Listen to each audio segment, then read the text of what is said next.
দোষ গুণ নিয়েই মানুষ। তবে দোষের পাল্লাটা যখন নিয়ে মাপামাপি শুরু করি তখন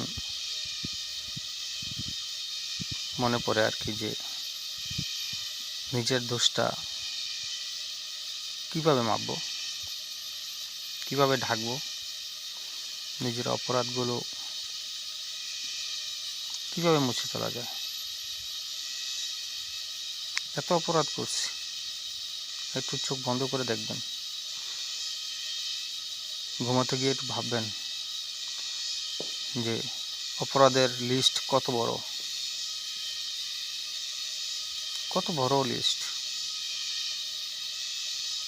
আমরা কয়জনের হক আদায় করতে পারছি, কয়জনের সাথে সদ্ব্যবহার করছি। আপনি সব বাদ দেন, এলাকায় যে মামাটা, চাচাটা, বড় ভাই, ফুফু, খালা, আত্মীয় স্বজন কিংবা প্রতিবেশী আমাকে কোলে নিছে, কাঁধে নিছে, একটা চকলেট দিছে, এইসব বাদ দেন। সে আমার ভালো একটা রেজাল্ট বা একটা সুখবর শোনার পরে যে একটা হাসি দিছে, এই নিষ্পাপ হাসিটার দাম কিভাবে দিবেন, তার মূল্য কত হতে পারে, সেটাকে কোন পাল্লায় মাপবেন। আমি তাদের কাছে কৃতজ্ঞ যারা আমাকে ক্ষমা করছেন, আমি তাদের প্রতি ঋণী। যারা হোঁচট খাওয়ার পরে আমাকে টেনে, হাত ধরে টেনে তুলছেন, আমাকে পথ দেখাইছেন, যারা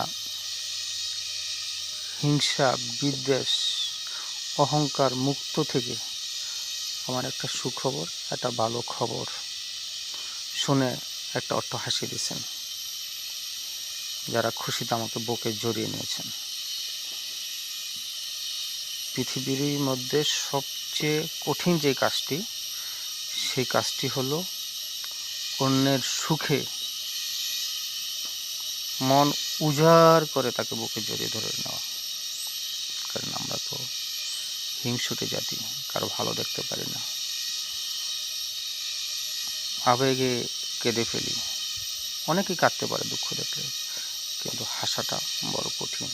তো যারা আমার সুখে, আমার আনন্দের ভাগীদার হয়ে হাসছেন, আমি আপনাদের প্রতি ঋণী। ভালো থাকবেন। আল্লাহ হাফেজ।